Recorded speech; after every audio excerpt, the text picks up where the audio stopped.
Larry, I want you to tell me and the audience what you think is going on with all of this talk about UAPs and disclosure and aliens and all of this. What's going on?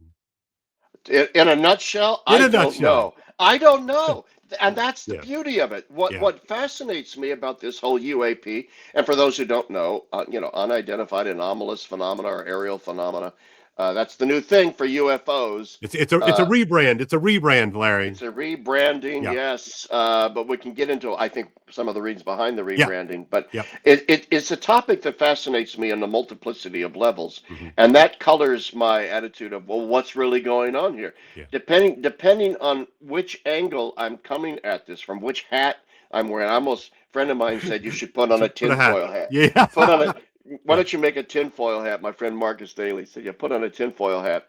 But the fact is, I really don't know what's going on, and I'll make this further claim. I don't think anybody knows what's really going on here. But I will say this, something is going on. Hmm. This is not simply a collection of fantasies, lies, mistaken identity of, like back in the 60s and 70s when I was growing up and reading UFO books, Yeah, the skeptics and the debunkers would say, "Oh, they've misidentified the planet Venus," or "This right, is swamp gas," and these were right. the famous.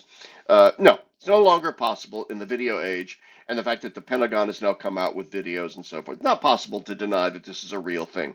Right. And so, that, in a And nutshell, yet, I don't know what it is, but it is something.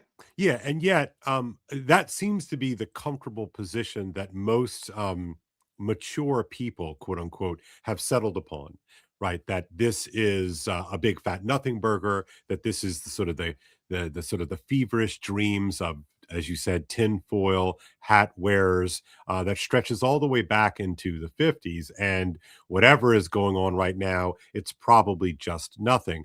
I wonder, why do you think that has become the settled upon mature position?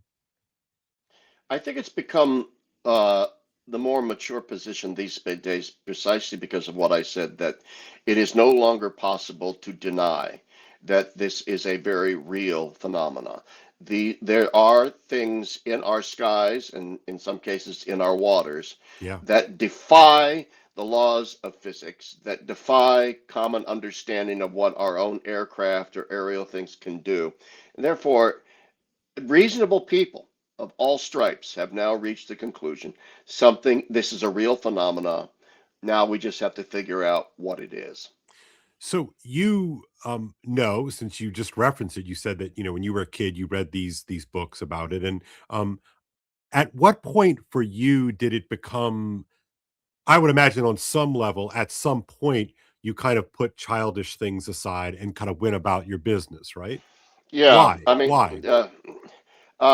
mainly because my primary interests were in I was very interested in science, but the primary interest was philosophy and theology Hmm. and those things. And so I simply had to attend to the business of pursuing my direct vocational interest. But Sure. I always retained a sort of a sort of side interest Hmm. in the not just UFOs, but in the paranormal, in Hmm. cryptozoology. Hmm. Oh, Those my friends know that another one of my secret hidden pleasures is I do not anymore. the Bigfoot Sasquatch Yeah. phenomena. Yeah. Yeah. Yeah. Kind of fascinates me as well. Mhm. It comes, this is a great coming out party for me, for all of Love it. the people that actually do follow me on my blog and my podcast, because I've never talked about this before. No. But the reason why this fascinates, but I'm going to take a step back to, I'm Yeah. what they call an experiencer. Good. Good. Yeah, I was going In, to go in there. Go. in 1970, I was in my backyard in Lincoln, Nebraska, shooting basketball hoops on a beautiful, bright blue, sunny afternoon. Mm-hmm. It was right around 11:30, and I was shooting hoops. I looked up in the sky, and at the 45-degree angle, caught my eye off to my right. There was traversing the sky in a perfectly straight line, Mm, very slowly and without any sound, mhm. a metallic gray cylindrical object. I always tell people, because they can reference it, it looked like a Pringles can. It was shaped like a can of the potato chips Pringles. Uh, On its side this yeah, way? on its Yeah, side. Yeah, yeah, yeah, not up and down, on its side. So, in other words, it wasn't the classic cigar-shaped yeah, UFO. yeah, It was a blunt end yeah, cylinder. got it. Okay, metallic gray, no rivets. There was no passenger gondola underneath, no propellers, nothing, no markings. Right. Now, I lived 2 miles away from the Lincoln Airport, which had an Air Force base. Yeah. And of course, Lincoln is 40 miles away from Offutt Air Force Base, the Strategic Air Command. Yes. And so I often saw strange Air Things. Force craft, and oftentimes balloons and blimps and things. So my first reaction was, this is an awfully strange Air Force blimp. Then Yeah, I just assumed it was a blimp, a balloon of some kind. yeah. Awfully strange. And I watched it very carefully, and it was just kept going across. And then all of a sudden, it stopped right in front of me, almost, a Yeah. long ways away, Yeah, but in yeah, front yeah, of my field of vision. And all of a sudden, then it descended straight down below the tree line, yeah. out of sight, then shot straight up in the air, came Wow, back down, then shot left, then shot to the right, and wow, then bing, it almost, I couldn't tell if it actually shot straight up or just simply disappeared in front yeah, of me. That's how fast wow. it left the scene. Let's put it that way. So I knew at that moment, oh, Poindexter, that ain't no balloon. That Holy, yeah, holy moly, yeah. great moogly woogly or whatever you know, Great uh, you know, moogly moogly. Yeah, yeah. I thought, oh, so as I say in this little trailer, that movie that you and I are both in, I say from that moment on, I was hooked, and yeah, that's when I started. I went to the local public library and started checking out books. I mean, this is pre-internet age. I yeah, couldn't of course. Google any. I had to go to the public library in Lincoln, and started checking out every UFO book I could get my hands on, Mhm. and just got knee deep into the subject. So anyway, that's how I became an experiencer and a kind of follower. Now, in my youth, I truly believed these were extraterrestrial, Mhm. alien, biological beings from another planet that came to Earth in a flying spacecraft of some kind. Right. I no longer hold to that as the default position, although I suppose it's possible that I, Sure. I don't. But anyway, that's how I. And last thing I'll say, and then I'm going to turn it back over to you, is Yeah. I say to my friends with regard to my other interests in the paranormal and cryptozoology, why would a theologian, Yes. who's a scholar and academic, become interested in things? Because my overarching interest and my underlying motive is this: I like anything that's woo, as Mhm. you like to say. And Yes. why do I like things that are woo, that are a bit spooky? Yeah. Because I do not believe the standard enlightenment based fact value distinction, Mhm. empiricist, reductionist, materialist account of reality. Mhm. And anything that upsets the apple cart of that consensus, of Mhm. that hegemonic, dictatorial, dogmatic consensus that we're nothing more than animated pieces of meat, Mhm. trousered apes, Mhm. the lucky accident of evolution. We've seen everything there is to see here. Now move along, move along. There's nothing to see here. We've explained everything. That's BS, Yeah. absolute BS. And so I've remained fascinated on truths that are on the fringes of that narrative. Yeah. Yeah. I myself am not an experiencer as such, but you know, like most of us, right? I grew up, fairly normal world, very normal world. And, of course, I come from a Catholic family. So, what I always somewhat jokingly but affectionately call, the woo was always sort of part of my worldview. I'm from Louisiana. And so there's a kind of, I think, an ambient sense that there's more to the world than meets the eye. It was always firmly nested in what I would call a kind of Catholic imaginary. So I read books of the saints and heard stories of the saints, and of course, was very familiar with the Bible and all of the accounts of supernatural happenings, including the miracles. And so that was never very far from my what I thought to be possible and true, even though I didn't on a day to day basis, experience it as such. But also, I watched all the sci-fi movies that everybody else watched growing up. E.T. and on the one hand, and Star Wars, and then some of the more sort of supernatural, spooky horror films, etc. So that was always kind of part of it, but I never really gave it much air beyond it's kind of floating there in the background. Um, but because I hold to a world like you, which sort of defies, the fact value distinction, the mere trousered ape world that has is the default um, Yeah. worldview that we all live in. I've always been a little bit of an outlier in that regard, precisely because of my the Catholicism of my youth, but also even beyond that, when I read my way back into the faith as a young man, after my dalliances with agnosticism that I've talked with you about already. Um, you know, uh, the supernatural part of the faith claims were always just kind of there, even if I didn't spend a heck of a lot of time overly fixated on those kinds of things. But uh, I am curious to hear from you then. Um, you have this experience as a child. You two are very comfortable with the idea of things well beyond our ability to sense them necessarily, and all that. Um, when did you, or did you ever buy into the kind of official curated account that um aliens, UAPs, UFOs, and we can talk about that rebrand here. I'm not so sure when did you how did you wrestle with this? You said you moved from that, you went on, as you said, the other things, your other concerns took over, you became a theologian. Yeah. Where did all this fit in for you as you sort of made your way professionally and personally? Well, it fit into my worldviews really on its fringes because Mhm.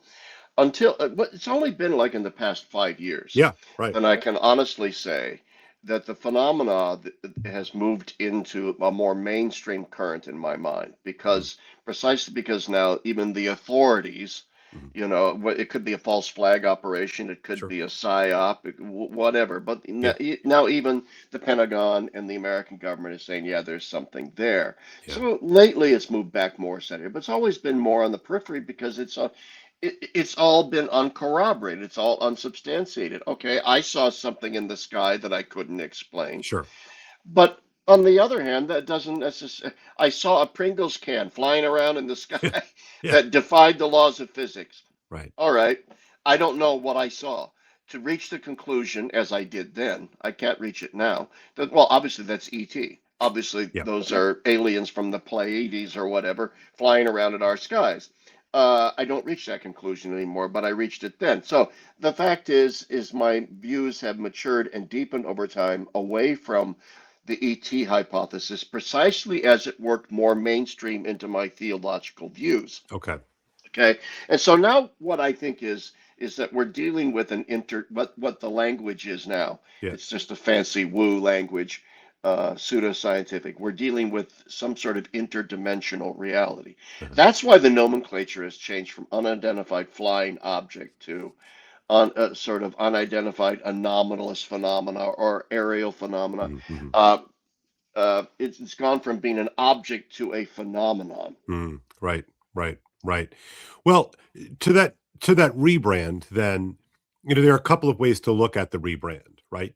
You know, um, I remember one of the jokes, for instance, of growing up is that when the brand goes stale, then you hire a consultant group and you rebrand with some modern graphics, a new catchy logo, etc., because the old brand has become tainted in such a way. And so now we're going to reinsert it into the social conversation, the social imaginary, under a new brand. And I always sort of thought that it was like a kind of cynical ploy to kind of keep a franchise going. Do you see this move from UFO to UAP similarly in that kind of cynical vein, or is there another way to kind of frame that and understand that? I think I'm my default position is cynicism. Okay. Yes, But you that actually is what you and I have in common, and I know we both fight it. But go ahead. yeah, there's a part of me that says, okay, there could be something more here, something real. Mhm. Like I said, an interdimensional reality that I think is more spiritual than it's a spiritual reality of some kind. You know, angels, demons, whatever you want to call Yeah, it. I do believe that that is in play here. I don't believe it's ETs. I think the distances are too vast. And anyway, we'll get into that later. But now yeah, the cynicism part is this. If our government, as I said once to a group of UAP folks at the University of Notre Dame at a conference there a couple of years ago, they were filming. It was a debut of Roger Duncan's film on Catholics and the UAP phenomena. Great okay. film, by the way. I don't know it. I should watch it. Yeah. Yeah, I can't remember the name of it now. To be honest with you, that's terrible. But We'll anyway, find it. We'll put it in the description, yeah, folks. okay. Robert Duncan. And I said to them, I said, there's one thing the American government does really well, and it's lie. Yeah. And it lies about its lies, and it's lies about the lies about its lies. Mhm. And the lies go so deep that I think half the government believes the lies that the other half churns out. And so I am deeply cynical because let's put it this way. We now, in the age of disclosure, that's the new Yep. nomenclature. Yep. I mean, we've seen over the past 4 or 5 years, right? All these whistleblowers come before Congress. Yep. All these whistleblowers saying, yeah, I'm a C5 corporal of the Shimishang, this, that, or the other thing. I was in the Uber intelligence subgroup of the committee of CI. You know, Yeah. apparently there are about 800 different Yes. divisions of our Yeah. intelligence operations. And they Apparently, don't talk to each other, or they don't way over. talk Yeah. to each other, whatever. And I had some level 25,000 clearance, and and I have been told by so and so that we do have biological entities that we have recovered. I Yeah. have seen UFOs Yeah. myself. I have been. You get the point. Yep. Whistleblower after whistleblower, yet not one of them, not one, brings forth a shred of credible evidence. Mhm. Never, ever. Don't if you're going to be a whistleblower and you're going to go before the Congress of the United States and you're going to say yes, we are being visited by extraterrestrial biological entities of some kind, that you're going to bring receipts, isn't that the phrase we use today? That you're Yes. going to bring receipts. You're going to bring some corroborating evidence. But all we get is one talking head after another. I seen this, I seen that. Oh yeah, well prove it. Second thing is this. If even 1 millionth of what these guys say is true, they should all be dead. Mm, Okay, mm, right? I mm, mean, because they're all saying these are black ops, and mhm, I've got level something clearance, so I can't talk about this. Like, mhm, and yet, if it is as nefariously controlled as they claim, why mhm. haven't they been offed? Why haven't they been assassinated? Why haven't they been killed? Yeah. And so here they are with impunity coming before Congress saying, I'm a whistleblower. I've seen all these things. So I'm very cynical about that. Now, maybe they have seen things. Maybe they are telling the truth. But before I commit my entire worldview to an overhaul based on what some dude said in front of Congress through third-hand knowledge of thus and such, I'm sorry, our government lies. Yeah. This could be a false flag operation. This could be a psyop of some kind. And I lean heavily in the direction of thinking about 90% of this phenomena is nothing more than our government making stuff up. So yeah. So in terms of that, in light of that, and in thinking about the rebrand, you know, you can. I sometimes think that you can hide best in plain sight, right? Yeah. With all of these kinds of disclosures and these sort of congressional testimonies, et cetera, I have found that it creates um, a kind of noise structure which makes it almost impossible to call a signal.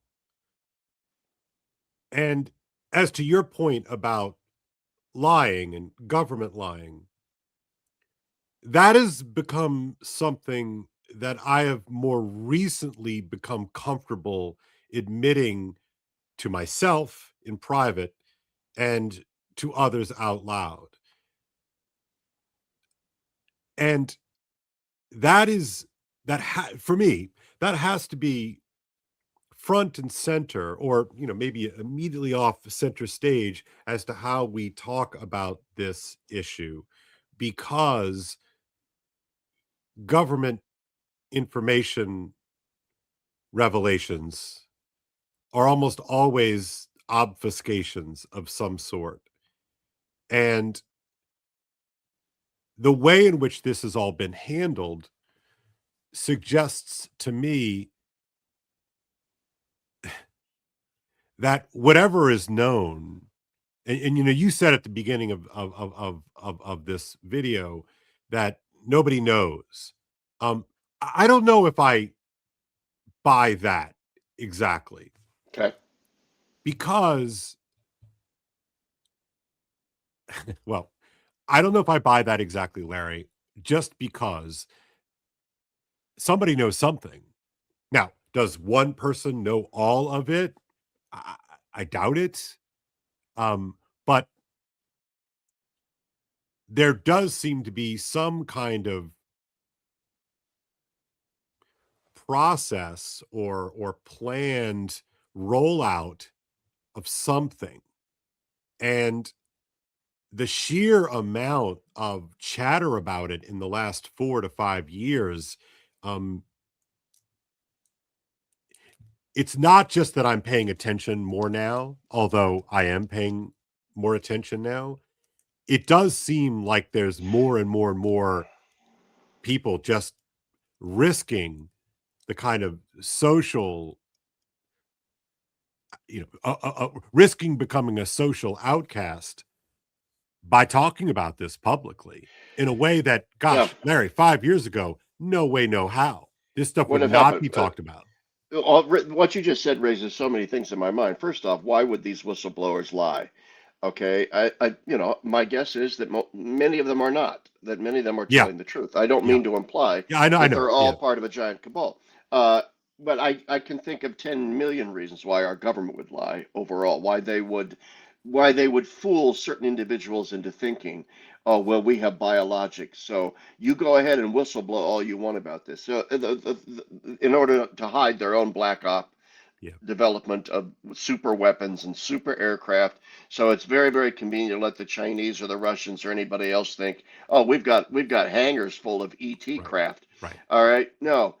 Nevertheless, when I said nobody knows anything, what I mean is I think that even people who are most in the know, Hmm. like in our deep in our intelligence apparatus, Hmm. who know whether or not this is in its entirety a false flag operation, or that the false flag operation is there to hide the fact that there really is something here.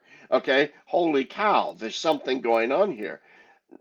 I'm not denying that there, Yeah, I think something is going on, but I do think that nobody really knows what that is. And my point is that if you listen to the whistleblowers, some of the whistleblowers say these are extraterrestrial biological entities right, from another star system. right. Others come forward, like Dave Grush recently came out. I believe he says they're interdimensional beings. Uh-huh, I've had others, whistleblowers, come forward. I've seen them say, I believe these are time travelers uh-huh. from our own future. Sure. I've seen other whistleblowers say, I believe that these are actual biological entities who have enjoyed a parallel evolution with us here on Earth, who Hmm. have stealth capabilities and are simply now and then manifesting themselves to us, but they're essentially Earthlings. Yeah. So the point is, there are all these different points of view out there as to Hmm. what these are, and from the whistleblowers themselves, Hmm. some saying that they can control the craft with their minds. I think David Grush was Yeah, part of the yeah, psionics unit, as it's yeah, called, cultivated by the CIA, to develop the psychological ability to actually, in a sense, conjure up the yeah, UAPs, to invite them in, to, in a sense, control them. So what I'm saying is that I'm not certain that those who are in the know are absolutely certain that they know what it is. that we're dealing with here. Yeah, yeah, okay. Yeah, yeah, in laying it out that way, I think I agree with you. Um, you know, it's a it appears to be a very canny phenomena, right? In other words, there seems to almost be a deliberate attempt to cart out several different sort of frames of the phenomena, which on immediate scrutiny don't seem to jive with one another, right? So that you can say, well, it's this or it's that, or no, it's really this thing. And all of them have a kind of, like, okay, I guess I can follow the logic of that, but I'm not sure how the logic of A, you know, matches up or rhymes with the logic of B or C or D, right? And Yeah. maybe that's, on purpose.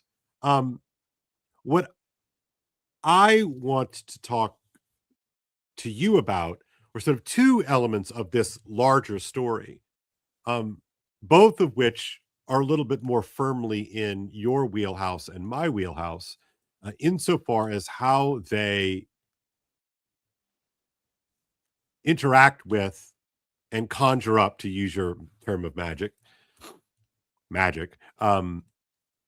the Vatican, and in more generally the sort of the spiritual element of phenomena such as what we're talking about here.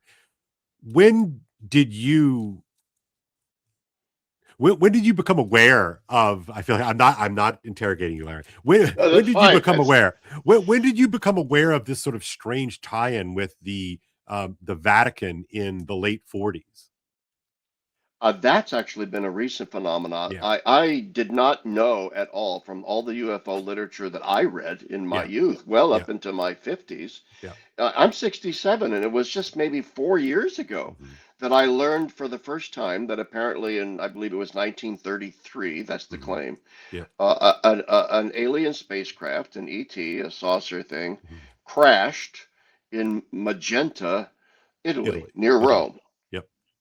and that it was recovered by, I guess, Italian military forces. The Vatican knew about it. The Vatican was involved with it.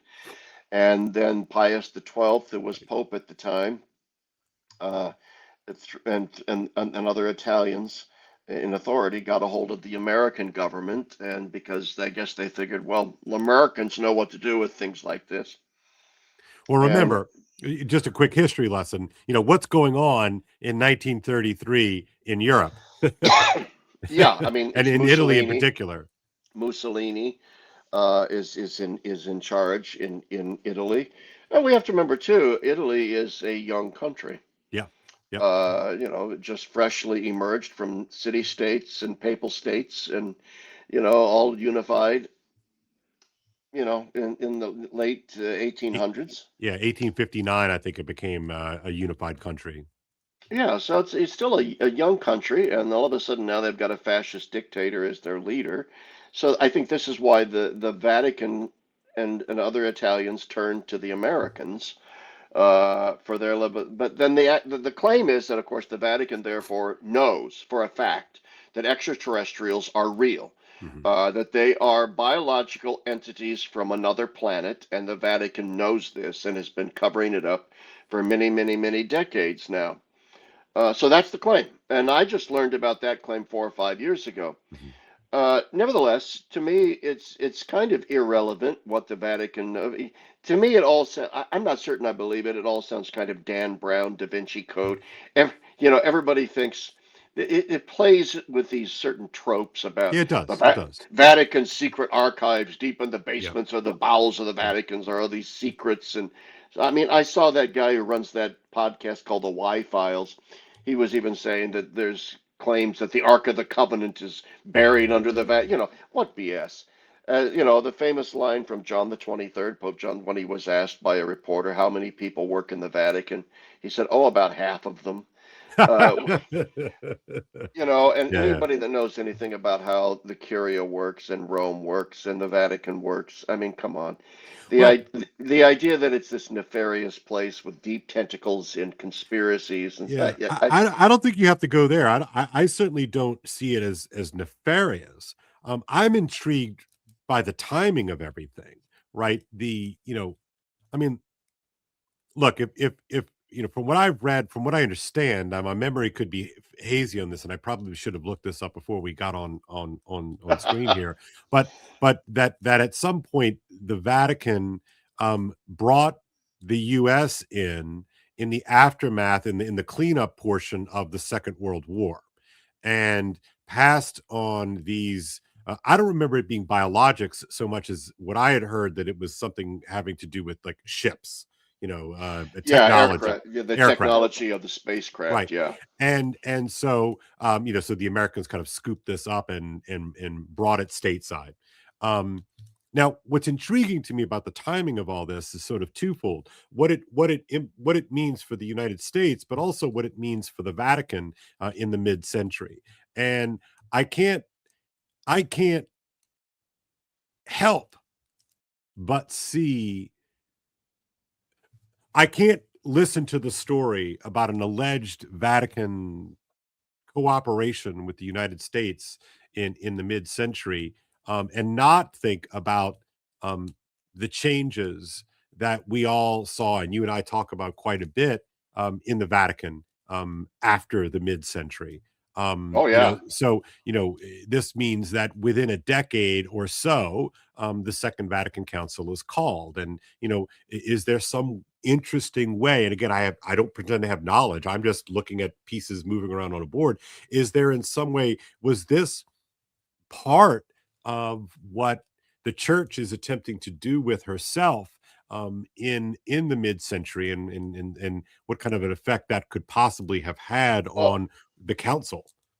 do you think, are you saying, therefore, if you're raising the prospect that the recovery of this spacecraft that the Vatican was very directly involved with Yeah, somehow, yeah. that sort of changed the Vatican itself? Is that what Well, you're asking? again, I'm carting that out as a what if, Well, right? it's possible. I mean, when I said nefarious before, what I was implying was the following: not that there was something evil going Yeah, on or some deep dark Illuminati conspiracy, yeah, Dan Brownish.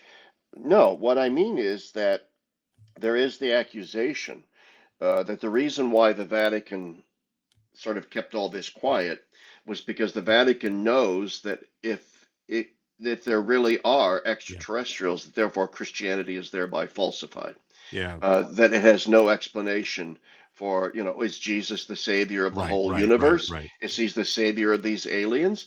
And so what? So because the Vatican knows that the jig is up, the whole Christianity thing is going to fall flat on its face if we admit that there's, Yeah, extraterrestrials.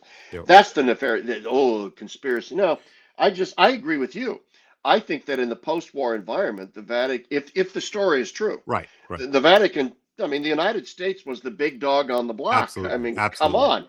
Yeah, So of course it's going to turn to the United States and say, yeah, okay, we're a shambles. yeah, Germany's a shambles. yeah. Everybody's a shambles except you guys. Right, right. So yeah, so it could very well be, Kale. Okay, well, let's just steer right into that because I want to talk about the CIA.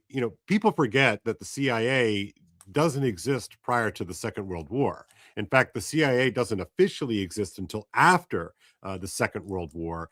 It was operating under the three-letter agency OSS prior to that. But at any rate, we could talk about that in a little bit because I do think that that's an interesting and kind of eyebrow raising part of this story. But let's just steer into the falsification question. You and I were both interviewed for a documentary about this topic by the great filmmaker Sam Sorich, right?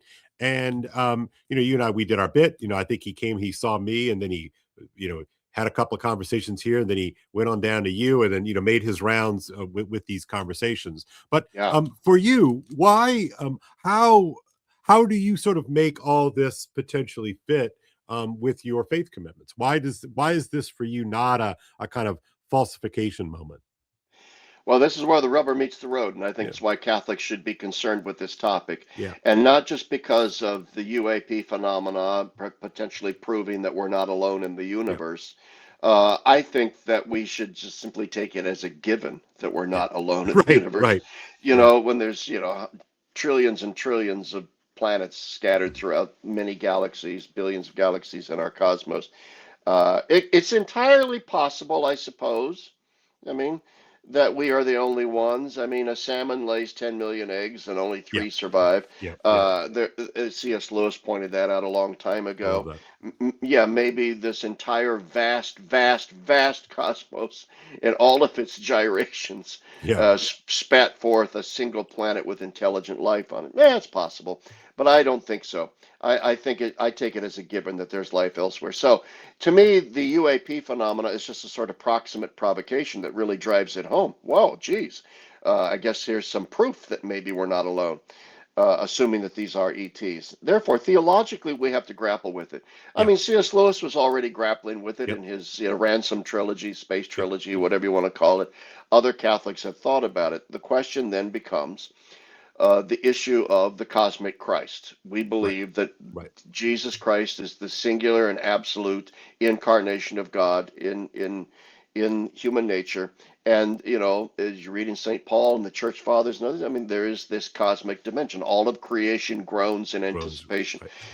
and so forth. But I think also we theologically we need to step back and realize, all right, that just because Jesus of Nazareth, who was God incarnate, and I believe that with every fiber of my being, Mhm, is has cosmic significance mhm. and so forth. I think, and this is very controversial, but I'm going to say it anyway. I think we need to start entertaining the possibility that the Son of God, the second person of the Trinity, may have incarnated himself in many, many, many, many, many species Mm, all over mm, the cosmos, mhm. and they all have cosmic significance. In other words, is it is it possible? I throw this out as a theological speculation. Is it possible that there might be a billion incarnations of the Son of Mm. God in various intelligent species scattered throughout the cosmos, and they all dovetail with one another? They're Mm. all, in a sense, manifestations of the same thing Yeah, over and over and over again for that location, for yeah. that species. But they all have cosmic significance.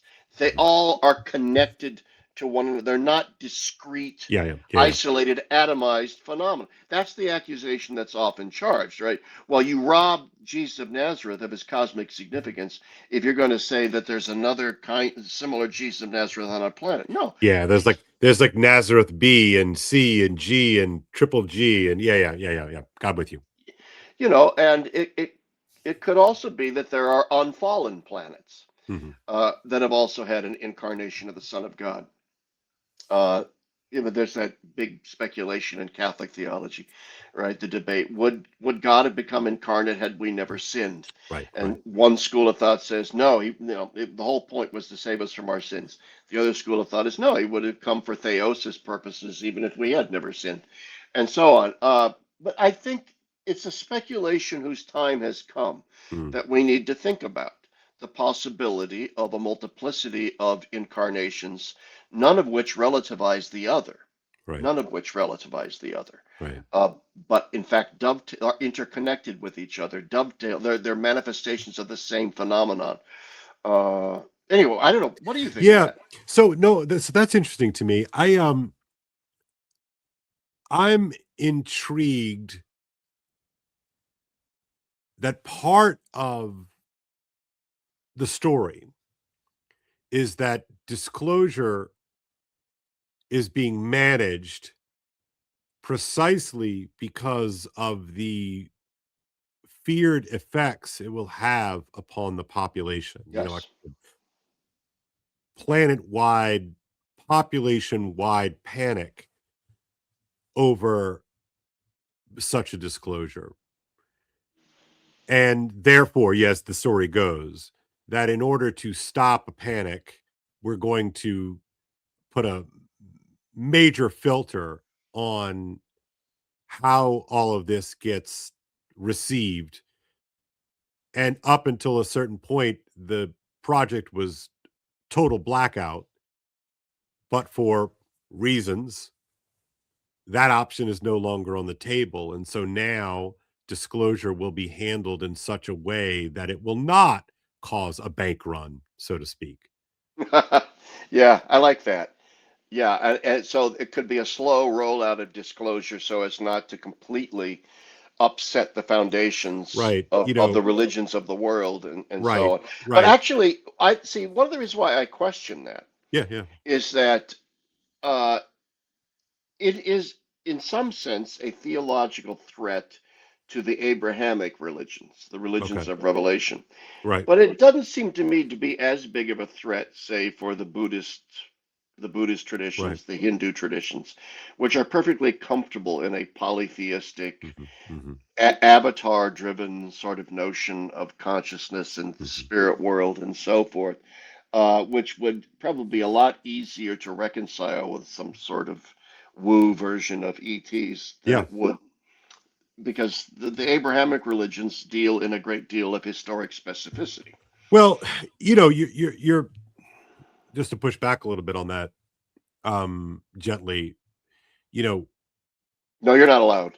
that's right. You know, primitive,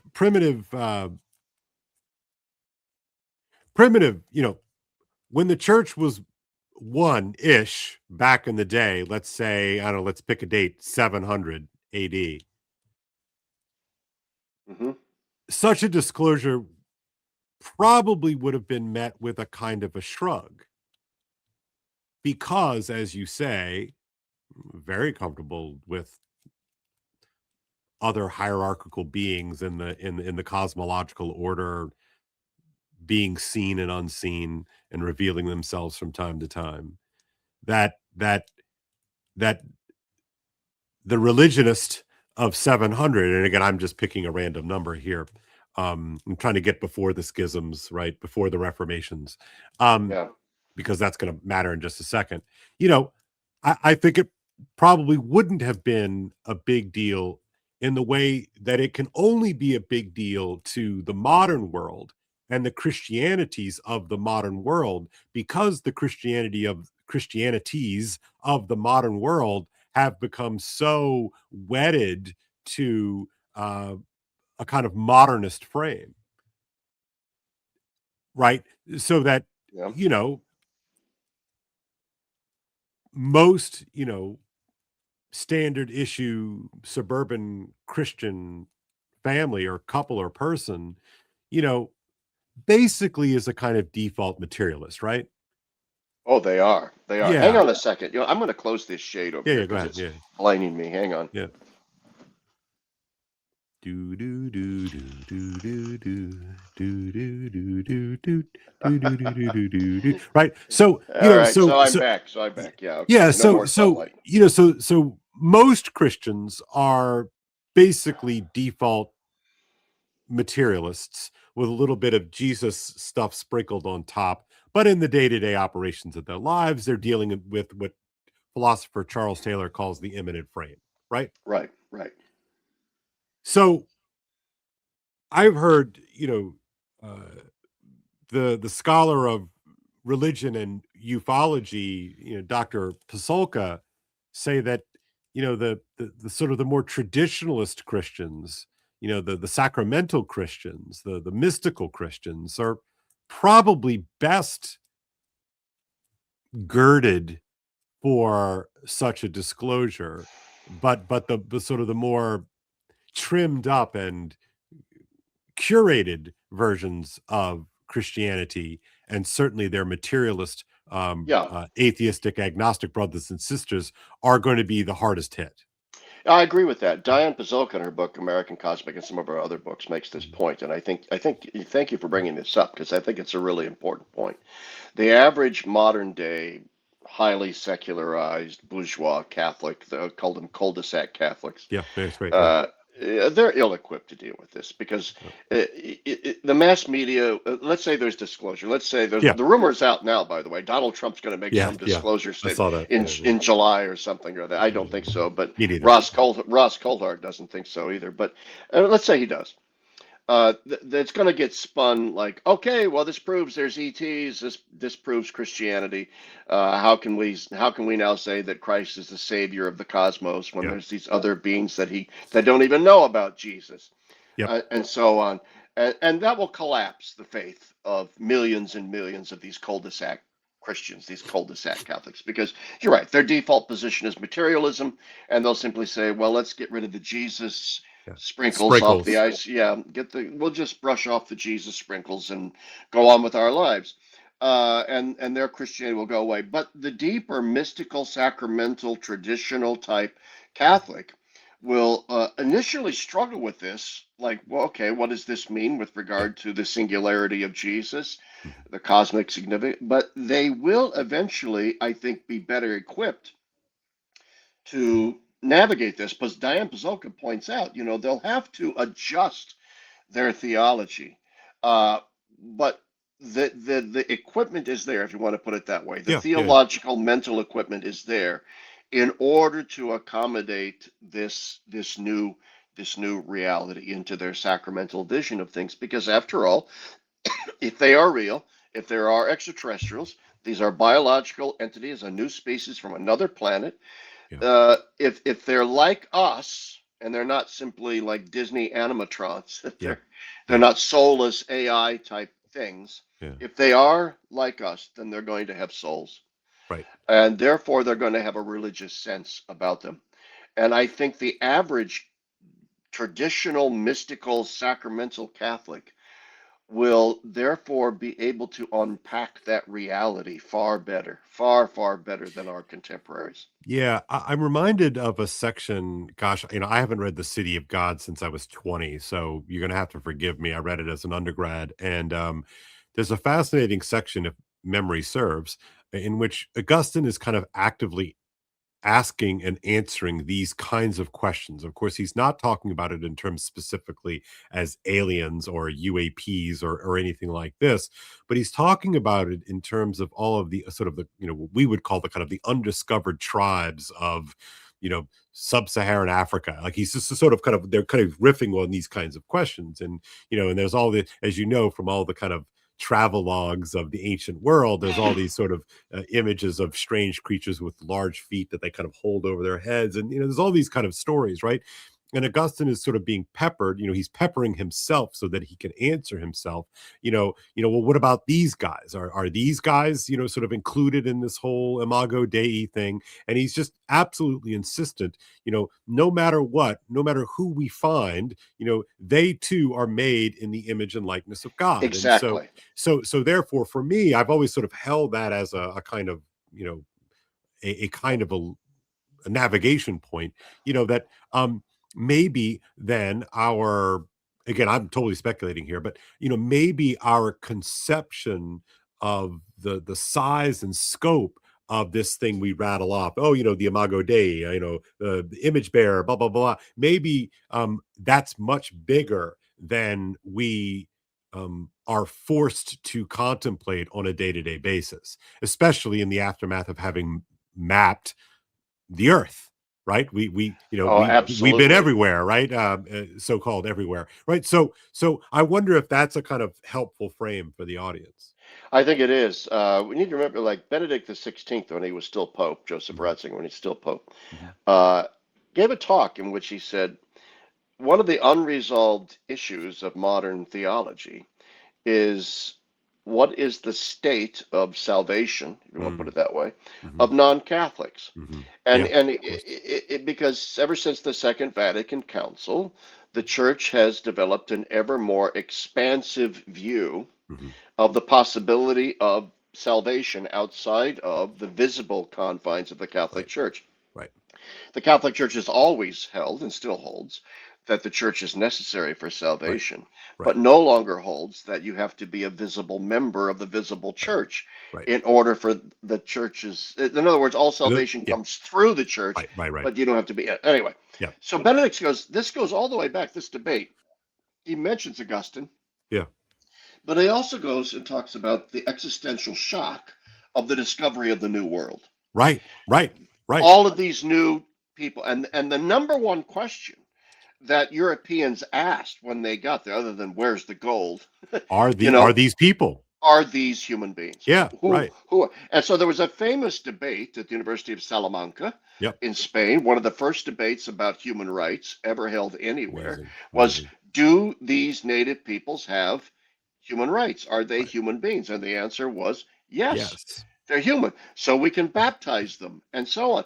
But Benedict said we have been grappling with this question of the ever expanding concentric circles Mm, of, mm. salvation, because we've gone from this uber exclusivist sense of you have to have water baptism and be a Right, visible member of the right, Catholic right, Church right, right, or you're going to burn in hell for all right, eternity, right. to an ever increasing and more. Now, I'm not a universalist, No, I and know, but I'm you don't not have to saying, be. But you don't have to be here. but This this is a is a good point. question we have to grapple with. Right. All right, it's no good to simply be a simplistic, I'm not going to mention, well, a simplistic trad Yeah, yeah, and yeah, yeah. say, well, the Council of Shimishang Right, right, right, decreed that if right. you're not water baptized, you're going to go to hell. Yeah. Okay, Right. sorry. Then the Because Council of Shimishang was wrong. right, right. Okay, because we no longer hold that. Right, because our understanding is by our human nature necessarily limited, right? And Yeah. even with the aid of revelation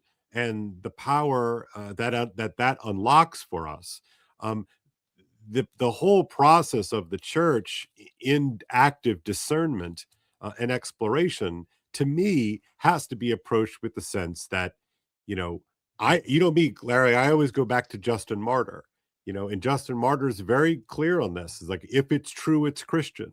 And so therefore, if we confront phenomena that Yeah. challenges so-called settled things, and you know me, I'm not a loosey-goosey person about almost Me either. anything, I'm not about a almost anything. liberal. Right, I'm not. I'm a very right, conservative Catholic. right. But we need to conceive of the order of grace as being larger, not Yes. smaller than we want Yes. it to be. And and I'm aware of all the pitfalls to the left and the right, and all the pitfalls in the front and in the back, and all the pitfalls going up and all the pitfalls going down.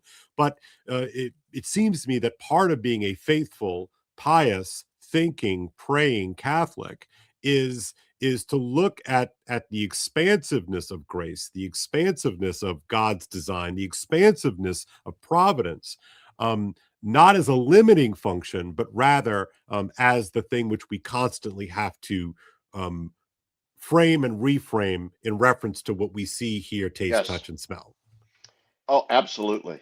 And especially in light of the fact that there's this increasing sense, and once again, I hate to keep, but Joseph Ratzinger is one of my Yeah. favorite Oh, yeah, yeah. theologians. Ratzinger said over and over again that one of the things that modern Catholicism has to come to grips with is That's the great. fact that Christianity is at its best when it's a creative Yeah, minority. that's right. When That's it's right. a creative minority. Think about the fundamental message of the Catholic faith. Jesus died on a cross, Mhm. rose from the dead. Now we are to live in imitation of his Of him. cruciform existence. All right, Yeah. it's Yeah. it's not a popular message to tell the world that you're going to be to tell people you're going to be constantly swimming upstream Right. against the currents of the libido dominandi, Right. against the currents of sin and selfishness. You are going to have to bear sufferings galore, as the Mhm. Irish would say, Mhm. sufferings galore. All Lord. right. Yeah.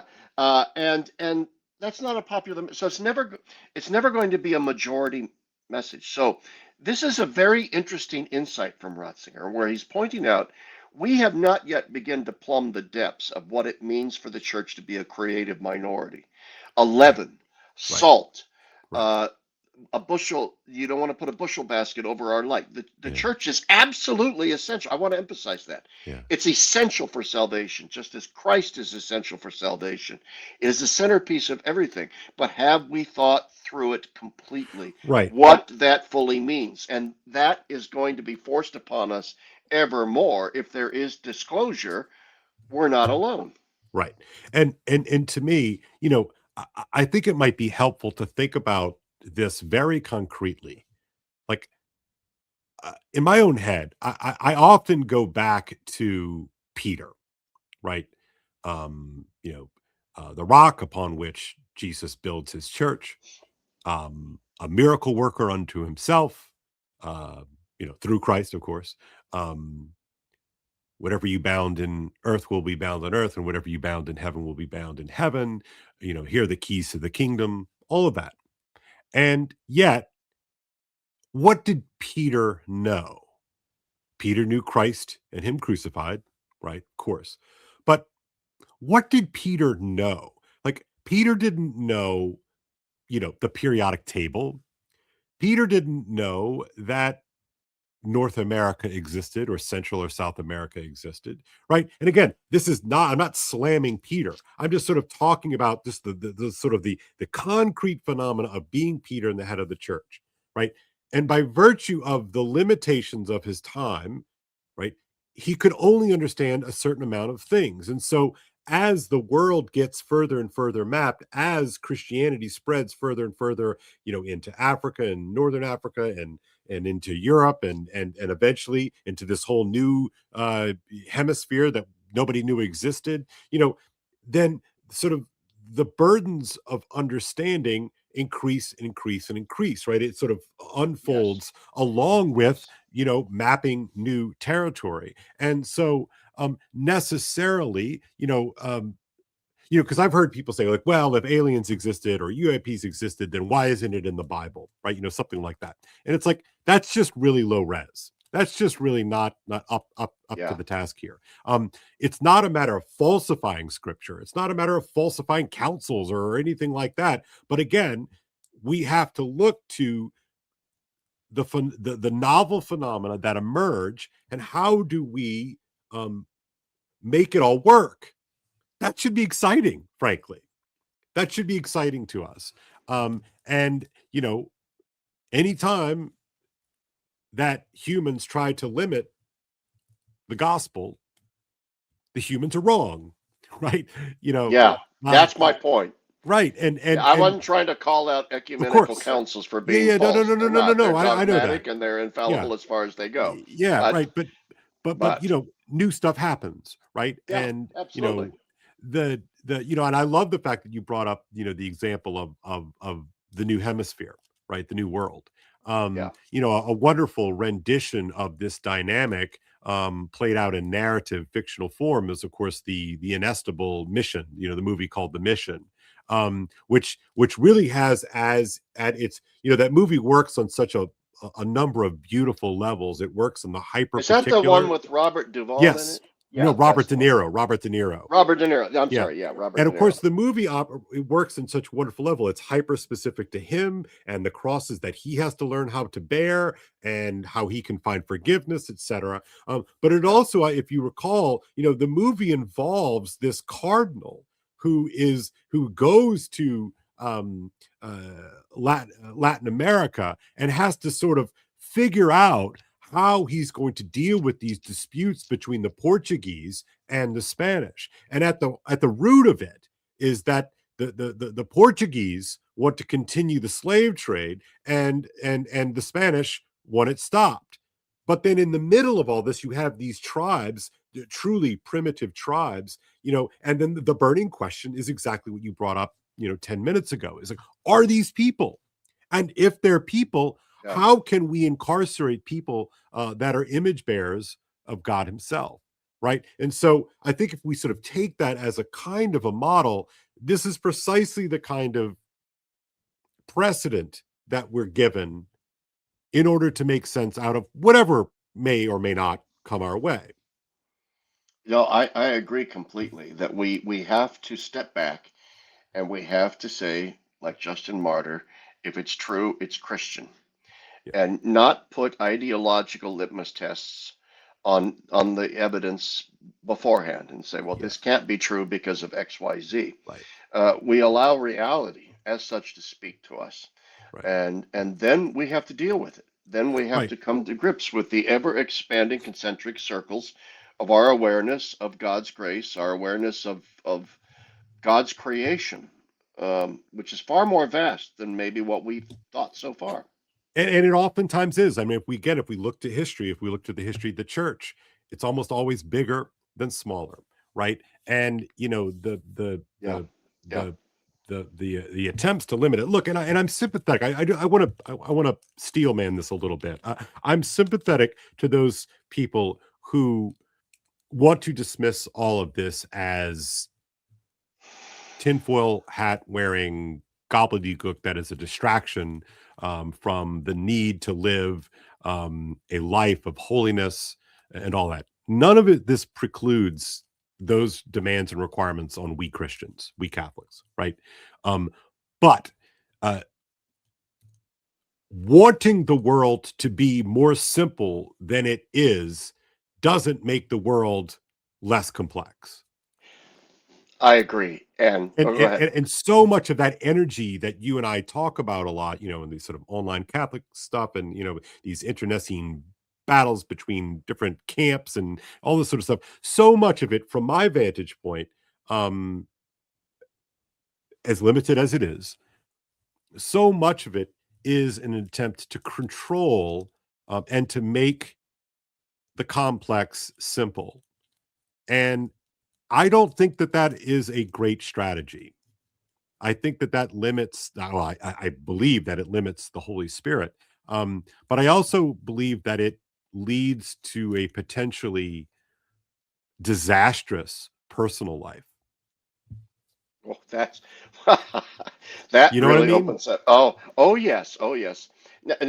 Let's. I got so much there to unpack. You're Oh, you're yeah, a yeah. genius, Kale. You're a Mm. genius at this. I'm just Uh, weird. I'm not I a could I genius. I'm could just talk for weird. another hour on this. But look, complexity, simplicity. I like you can have sympathy because I know lots of Catholics like this. And there's actually a couple of very prominent Catholic authors who say the following. I can't think of their names right now. One's a guy, Connor. I can't. Well, anyway, he says that the whole thing, the whole UAP thing, is just completely a demonic deception, and there are no other life forms in the cosmos, Right. intelligent life forms. We are it. Right. Okay, problem solved. There are no ETs, and Christ is the cosmic savior of the whole cosmos because we're essentially the only intelligent species in the whole cosmos.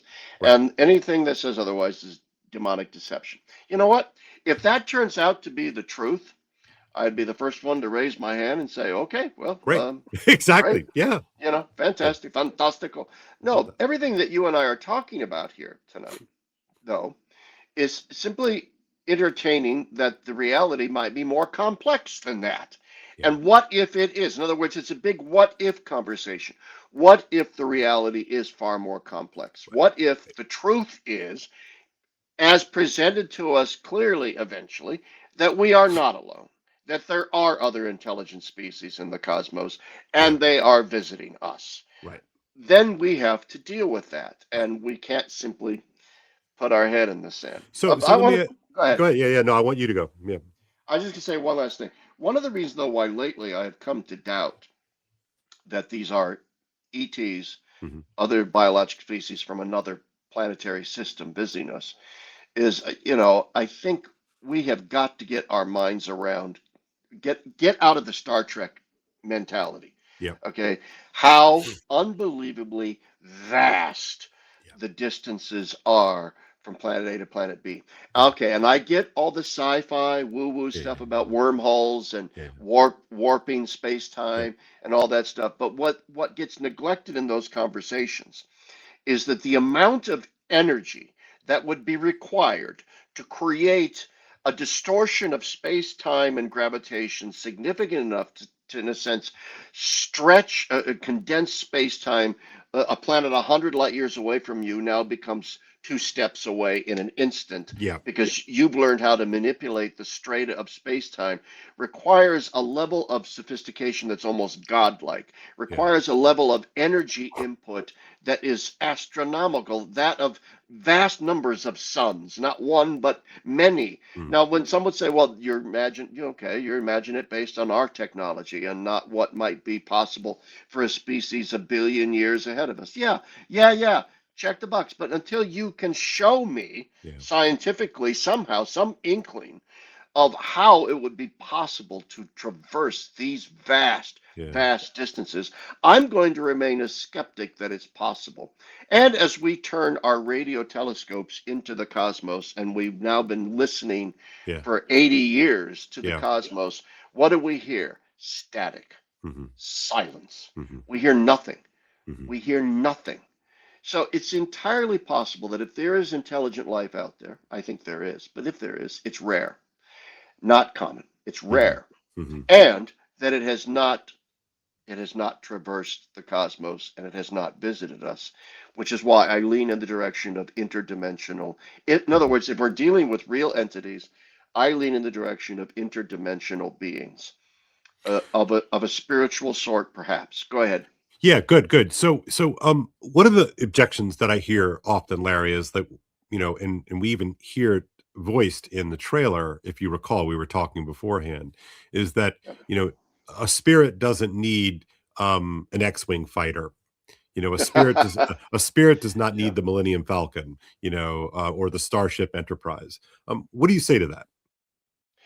I would say to that there are numerous examples from the scriptures of spiritual beings manifesting themselves in a material way. Hmm. I mean, Jacob wrestling with the angel and Yep. so forth. Yeah. And you find these hints in extra biblical apocryphal literature like the Book of Enoch and Hmm. other books Hmm. of the Nephilim, of the Hmm. giants, of Hmm. the, Hmm. how is it that the sons of God could breed with the daughters of men Right. and all those sorts of cryptic Yep. references? Yep. Uh, in other words, I would say that we might have a certain Gnostic or at least dualistic holdover where we start thinking in dichotomous binaries that if Yeah. something is spiritual, it can't in any way affect the material or vice Right. versa. Right. I think it's entirely possible that a malevolent spiritual agent of some kind could manipulate our senses, can manipulate the environment in such a way that it could manifest as a physical object of some Yeah. kind. Right. Yeah, that's where I fall too, and I'm glad you went there. Because when we see it in the New Testament as well, that the at least the evil spirits do not limit themselves to, they don't limit themselves, right? No. That they possess people and move things around and jump from humans into pigs. Why would a demon need to jump from humans to pigs? Well, I don't know, but the story Yeah. is there, and I have to contend with that in some way, shape, or form. How does Jesus walk through walls? I don't know. Is he manipulating the molecular structures and his own molecular structure in his glorified body? Yeah, probably so. Right. How does the risen Jesus eat a piece of fish? Right, right, right. So that's what I mean about the weird stuff, right? That if you take this stuff seriously, you recognize that the faith is really not cul-de-sac Catholicism. It's really Right. not cul-de-sac Christianity. And these sort of safe binaries, as you're talking, and I think that's exactly right, simply don't hold water. And that's certainly not the way that the historic Christian faith has spread. The historic Christian faith was not spread, because great pamphlets, or although there were portions of time in which great pamphlets did great work, or awful work, right? I don't mean it that way, but in other words, that if you look at, there's a great book, and I'm going to forget the name and the author. So how's that? How's that, Larry? But a scholar really gets into the nitty gritty. Well, like, how did early Christianity actually spread? And what's so fascinating about this, it might be Ehrman actually, but he concludes at the end of the book, and he himself is a skeptic. He does not consider himself a kind of Christian of any sort.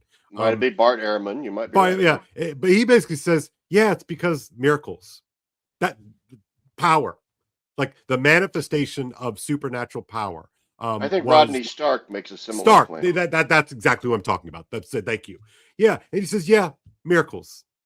Again, he says, I don't know if I believe that or not, but if you look at account after account after account, Christianity spreads because it was real. Full That's stop. right. And so, Yeah. therefore, our definition of the real must break the modernist eminent frame. It has to. It has to. And we're going to kill ourselves if we keep sticking ourselves back into that iron box. Oh gosh, that is so well said, Kale. Mm. And back into the iron box.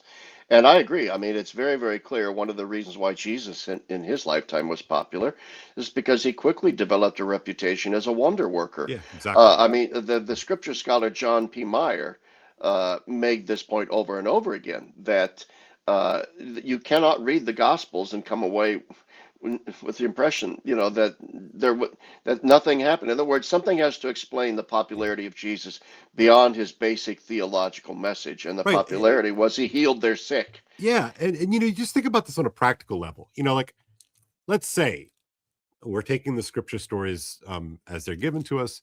You know, if Jesus is surrounded by a crowd of 5,000, which some have told me really meant like a crowd of 15,000, right? Fair, Yeah. fair. Okay. Yeah, because it was only counting adult males. Right, right. Okay. So let's say even a group of 5,000 people, but let's just, 10,000 people. How how how much could you hear every word that this man is Yeah, speaking at the very yeah, bottom of the hill? yeah. Like, maybe acoustics were different back then. I don't know. But my point is that Blessed are the cheese makers. yeah, that's right. Yeah, was it cheese? Peas? I don't know. Yeah, yeah, Yeah. Can you check the mic? The yeah. sound is bad here. But I mean, beyond the jokes here, like in other words, I mean, how many of the 15,000 could actually hear the words that Jesus was speaking? Now, clearly some could, and clearly those words were compelling, right? You have the words of everlasting life, et cetera, et cetera. I mean, I'm not trying to say that Jesus didn't say anything, but for a bulk of the people who would have been around this wild phenomena of this person roaming around Palestine, right? Most of them saw him more than they would have heard the individual, Absolutely. articulations. And so anyway, how did we get here, Larry? In We're other words, talking the about the power of spiritual and the Jesus. physical. Yeah, right. And that the power of Christianity was precisely its interfacing of the spiritual with the material.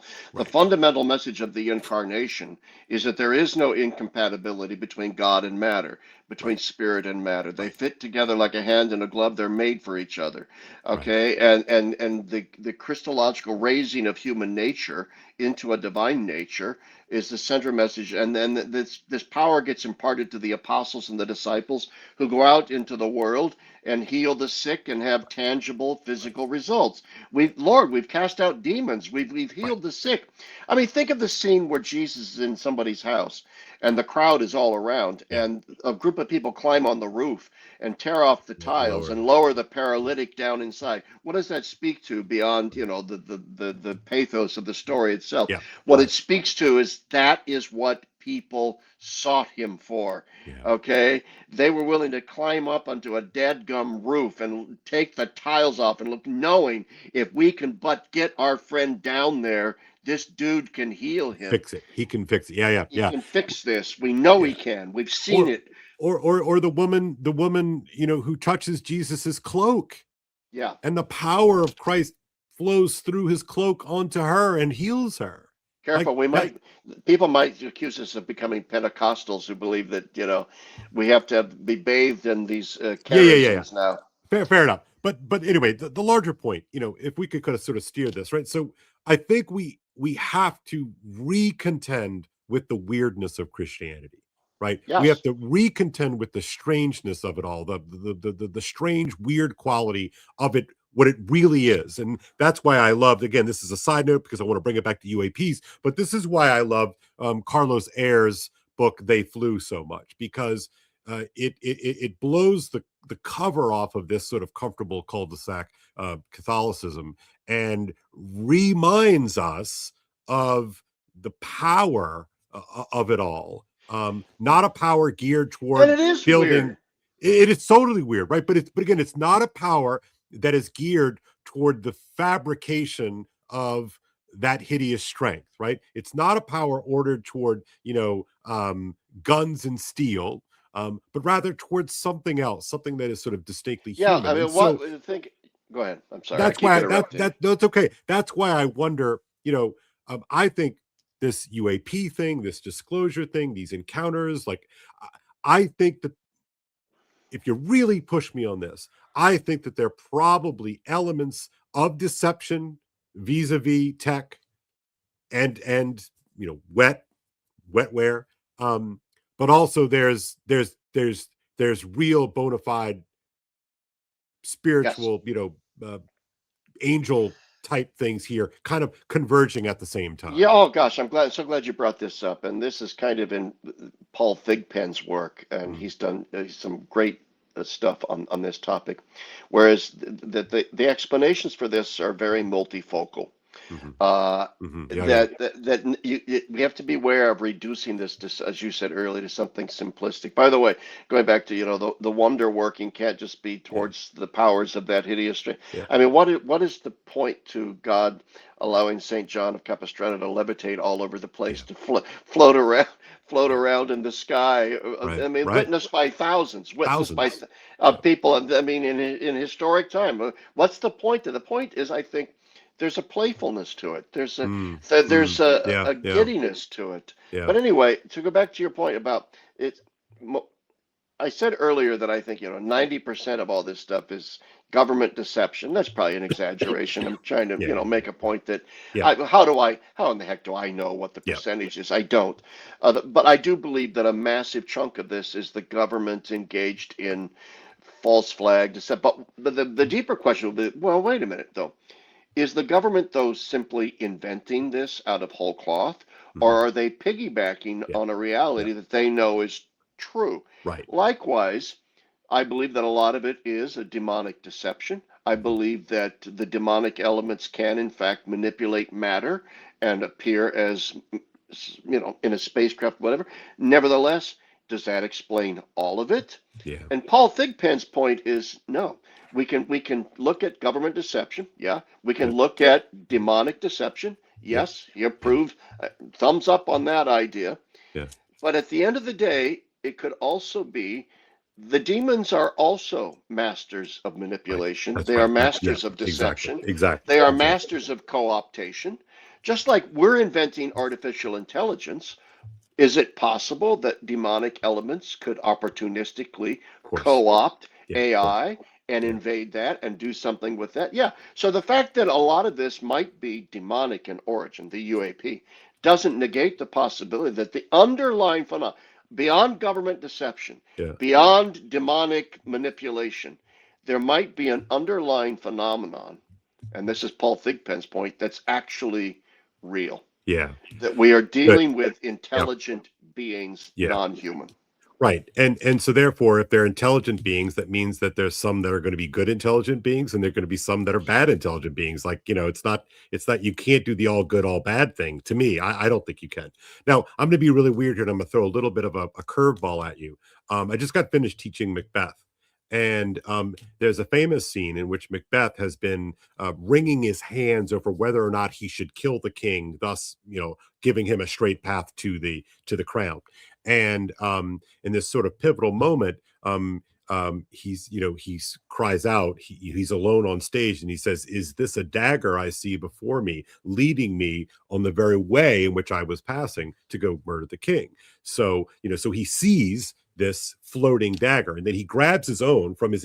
It seems just as real as this one that I have in my hand, leading me in the way. And so, look, it works in terms of the story, fine. But my point here is that an argument could be made, right? That if an evil spirit is in the business of trying to get you to do something bad, wouldn't it use the very thing that would be most alluring to you? And so, Right. if we could think of aerial phenomena, weaponry, all these sort of things, the best way to win over a certain kind of person, maybe not Larry, maybe not Kale, like I'm not exactly a sort of a super high tech guy, but I like my little gadgets. But maybe the way to get the most bang for your buck in terms of deception is spaceships, right? Right? It's like, oh, see, like, right. And so, to me, that's within the realm of possibility that the manifestations are cater made for the kinds of people who are going to get allured by such a thing.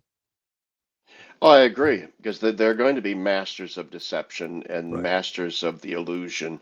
And so, yeah, they're going to absolutely Yeah. piggyback onto and co-opt that. And it will, depending on what our mythopoetic constructions of the time are. And I very much think, I mean, in the sci-fi era, our Yeah. mythopoetic constructions are all Star Trekky. Yeah. Yeah. And so it wouldn't be too hard for a demon to, piggyback onto that. But still, what if?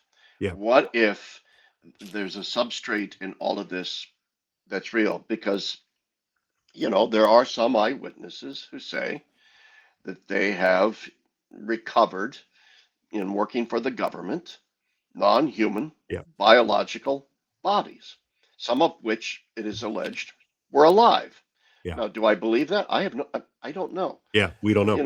The skeptic Okay. in me says, "Oh, come on, Yeah, yeah. let's put the tinfoil hats Right, back right, right, on." right. Yeah, yeah. Well, Well, we're back at wouldn't it be easier? Roswell. Wouldn't it be easier, Larry, to find ourselves there?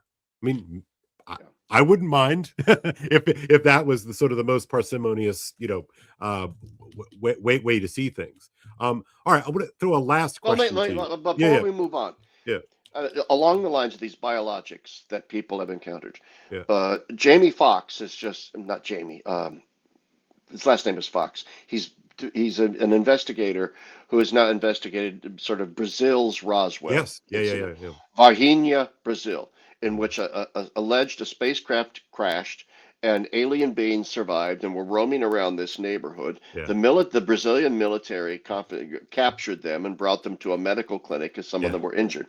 yeah, I just saw an interview on Fox's documentary, an yeah. interview with a doctor that was in the The room room. treating Yeah, one of the aliens. yeah, He spoke Portuguese and it was yeah, translated. yeah, But he said he spoke with this alien telepathically for like 5 minutes, 5 minutes before, yeah, and I think the alien died, yeah, supposedly. So I'm sitting there and I'm thinking to myself, okay, this is either complete BS and I'm being taken in by yeah, something, yeah, or this dude's telling the truth. yeah, Now, here's the deal, Kale.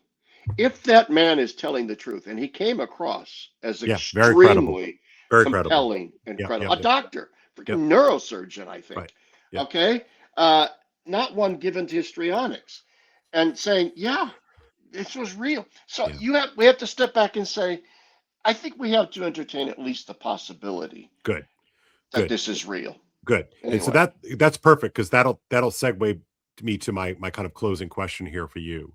And I will probably choose not to answer the question. But we'll see. You know me, I like to talk. So, but it's yeah, this.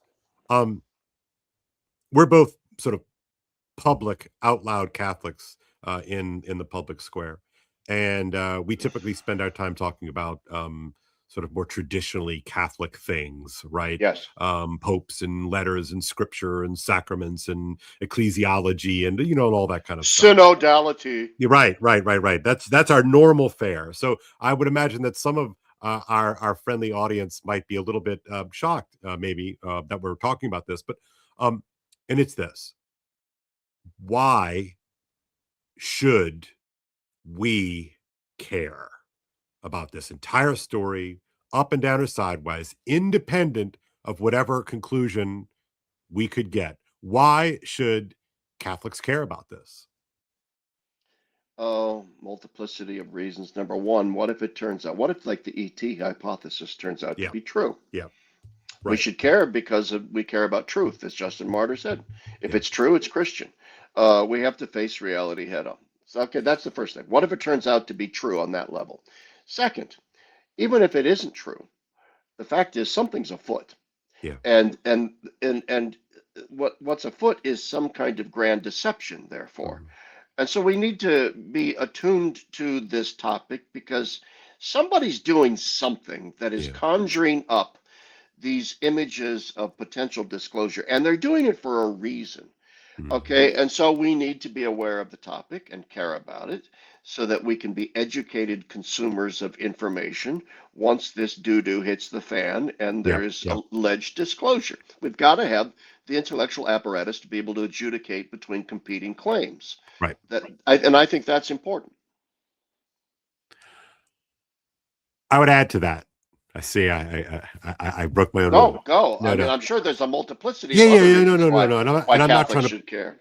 Yeah, I'm not trying to put you on the spot, but look, you and I are both animated in some very real way to do more than just sort of, say our personal prayers and go to mass on Sundays and, you know, raise our families Catholic and all that nice stuff, which we both care about deeply. But we're both teachers. You're retired, but you still teach. Yeah, yeah. I'm a working teacher and I still teach. You know, I can't help but think of this in the context of my own students, the families that I work with in my capacities as a teacher. And, you know, 15 plus years ago, I saw what a flat footed church was unable to answer in the aftermath of Spotlight, and how many people's faiths were stolen from them Yeah. because there weren't enough adults in the room to minister to them, work with them, talk with them in the revelations of this dark disclosure in the realm of abuse, in the realm of church corruption. Are we looking at a kind of different kind of spotlight debacle in the offing if Yeah. these kinds of disclosures are made? And again, you and I are trying to be as open-minded about this as possible. My concern is that we need to care about this because we didn't survive Spotlight. What about UAP disclosure? No, I agree. That's a correlate to what I was saying with Yeah, regard to we have to be able to adjudicate right, between the various claims that are going to be made here, some of which are true, some of which are right, false. right. And if we don't have church leadership, Catholic intellectual leadership on this issue, people are going to flounder. People are Yeah. going to. I agree with you. That's a great analogy, Kale, to bring Mm. up the whole sex abuse crisis spotlight. Because clearly we were flat-footed. Clearly we were not ready to handle this adult conversation, right? I'm going to say something too that Yeah, I think is very true. One of the reasons why, and people just assume the reasons why the bishops were so flat-footed, and that's the best way to put it. You're yeah, absolutely yeah, right. yeah, yeah. Be Flat-footed. nice. The Yeah, reason yeah, why yeah. they're so flat-footed, there's an assumption, well, it's because they were bad men Mm. who were so worried about keeping the church's Yeah, sins covered up. Blah, blah. yeah, yeah, So they're just evil men. They're just immoral men, yeah. craven men. Yeah, Yeah, and I think to a great extent that's true. yeah, But I would add this: they were stupid men. yeah, They're yeah, intellectually yeah. dull Right, men, right. managerial Managers, class, managers. Right, right, right. managerial class dullards who Mhm, didn't have an intellectual bone in their damn bodies, mhm, who has never thought deeply about a mhm. damn thing in their lives ever, who worked their way up the ecclesiastical ladder into positions of power because they were adept at kissing people's Yeah. petards. Yep, yep. Okay, and very stupid men intellectually overall. Mm, mhm. And I make that not Yeah, all, yeah, but many dullards. And so that's my fear now that yeah, the Episcopal class in the Catholic Church in Western Europe and the United States, the Episcopal class of bishops continue to be managerial class intellectual dullards. right. And the few exceptions to that who do come out and have some intellect are usually on both the right and the left are usually beat down Yeah, by totally by by marginalized. Totally totally marginalized. marginalized, beat down. Yeah, You're not conservative, or you're too liberal. right, You're right, right, liberal, and blah, blah, blah, blah, right, blah. You don't fit our right. percentage. So all the intelligent voices just get smashed down, and so what we end up with is anodyne generic comments. So yeah, I boy, that's a great point, Kale. Yeah, I fear that our cul-de-sac church with our managerial class leaders is not equipped to right. deal with the possibility of some earth-shaking news. Yeah, and I think you good. I think in that we are of one accord. As we remain open, we're natural skeptics, but there's enough Yeah, there that I think we have to pay attention to this. And so I think everyone in the audience, look, take this conversation as a good faith effort of two guys who know a few things, but we don't know everything by a long shot. But we're trying to sort of think about this stuff out loud, talk about this stuff out loud, because this is all a buzz. This is all around. And if it proves to be a nothing burger, praise God. Praise God. yeah, My sense is that it's going to be a little bit more than a nothing burger. And don't let your bias toward normalcy allow you to be flat-footed in the face of a kind of an epistemological and therefore ecclesiological crisis. So, look, guys, you can check Larry's work out at gaudiumetspes22.com. He's very active on Facebook and Twitter, so you can follow him. Both of us are foolish enough to operate under our real names out there. So please check out Larry's work. You can always find me on x.com under my name at Kale Zelden. I write a Substack. I do some other podcasting and whatnot. I even teach some classes from time to time. So check my stuff out. Check Larry's stuff out. He is one of my very few. As soon as I see a Larry piece, it's drop everything and read it. So Larry, I want to thank you for coming on, man. Thank you. I'm about to sneeze. Sorry about Yeah. that. Great timing. Great timing. Yeah, great. Thank you for having me on. Thank All you. right. We'll see you next time, folks. Oh, goodness. Oh, wait. There it is.